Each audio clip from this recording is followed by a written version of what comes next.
Good morning class UKG बच्चों। विषय है आपका हिंदी। तो चलिए आप भी अपनी हिंदी की पुस्तक आओ ज्ञान बढ़ाएं स्वर के साथ साथ अपनी हिंदी की कॉपी भी खोल लीजिए और देखिए इसमें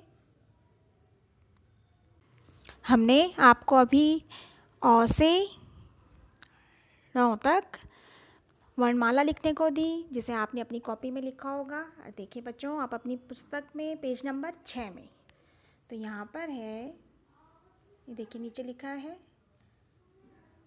स्वर। स्वर क्या है?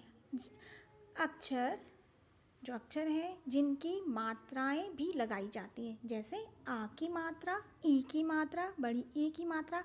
इन सब का क्या होता है? ई के रूप, इन सब का मात्रा के रूप में भी प्रयोग होता है। और व्यंजन, व्यंजन अक्षर जिन पर मात्राएं लगाई जाती हैं, जैसे कॉपे, कॉपे आ की मात्रा, ई की मात्रा, ऊ की मात्रा, इस तरह से लगाते ना। खॉपे, ई की मात्रा, ए की मात्रा, इस तरह से मात्राएं लगाई जाती हैं।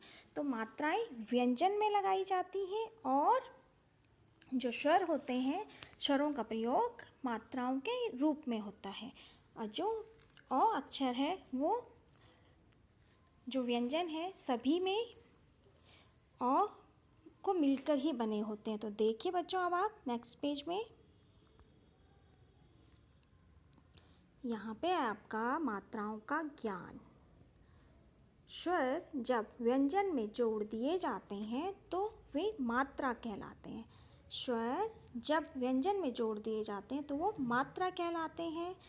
और अ स्वर की कोई मात्रा नहीं होती, क्योंकि वह व्यंजन से पहले से ही जुड़ा होता है। जो अ अक्षर है वो व्यंजनों से क्या है? पहले से ही जुड़ा है। यदि व्यंजन में से अ स्वर निकाल दें तो वह व्यंजन आधा रह जाता है। जैसे यहाँ पर देखिए, उदाहरण के तौर पे दिया है क से यदि हम अ हटाते हैं तो क पे क्या लगता है? ये हलंत क। तो ये मतलब क्या है? ये आधा क बोलते हैं इसे। फिर है मौ से यदि हम अ हटा देंगे तो यहाँ पर देखिए मौ पे भी क्या लग गया है? हलंत।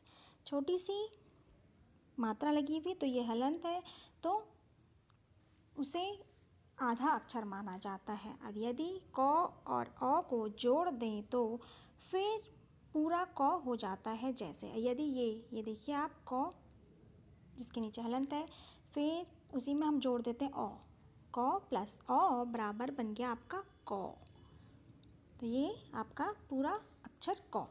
फिर यहाँ पे आधा मौ के नीचे हलंत, फिर इसी में हम जोड़ देंगे अ, तो ये आपका बना मौ।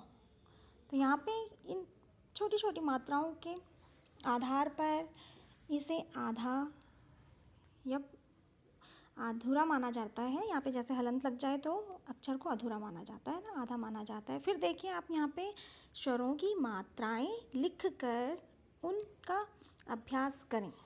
तो आज आप अपनी हिंदी की कॉपी में इन मात्राओं को लिखने का प्रयास करेंगे। तो जैसे यहाँ पे है अ में क प्लस अ बराबर क। और फिर क में हम आ की मात्रा जोड़ते हैं, तो आ की मात्रा किस तरह से लिखते हैं? हम इस तरह से, ये लाइन, एक और लाइन आती ना, क के पीछे एक लाइन आएगी, तो ये बना आपका का। फिर है ई का। इसी तरह हम लिखेंगे यदि इसे ख के पीछे, तो ख के पीछे भी ये मात्रा आएगी और फिर बन जाएगा खा। फिर ग के पीछे भी इसी तरह से मात्रा आ जाएगी, तो ये बन जाएगा आपका गा। तो ये है आ की मात्रा। फिर है ई की मात्रा।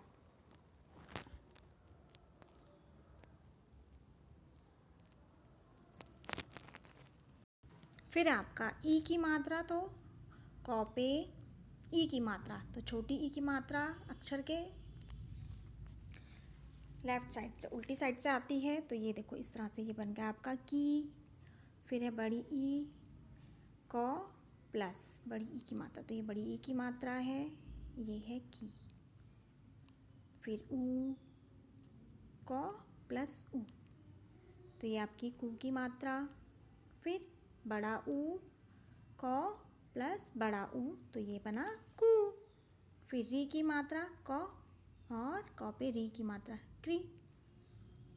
ए क प्लस ए के, आई, क में आई की मात्रा कै, ये बन जाएगा आपका कै। ओ की मात्रा ओ, ये देख लीजिए आप, इन मात्राओं को भी ध्यान से देखिएगा। और फिर क के अलावा अन्य अक्षरों पे भी, जैसे मौ, मौ पे हम ओ की मात्रा लगाएंगे तो ये बना आपका मो। औ की मात्रा क प्लस औ, क, तो ऐसे ही हम गौ, इस तरह से भी लिख सकते हैं इन्हें। अन्य अक्षरों पे भी लगा कर देखिए इन मात्राओं का। फिर है अंग की मात्रा क प्लस अंग, कंग। और फिर आहा, क प्लस ये आहा की मात्रा है 2 बिंदु पीछे से, तो ये कहा। तो इस तरह आज आप इन मात्राओं को एक बार अपनी कॉपी में लिखने का प्रयास कीजिए बच्चों। तो चलिए आज आप इन मात्राओं को अपनी हिंदी की कॉपी में लिख लीजिए। ओके बच्चों, थैंक यू।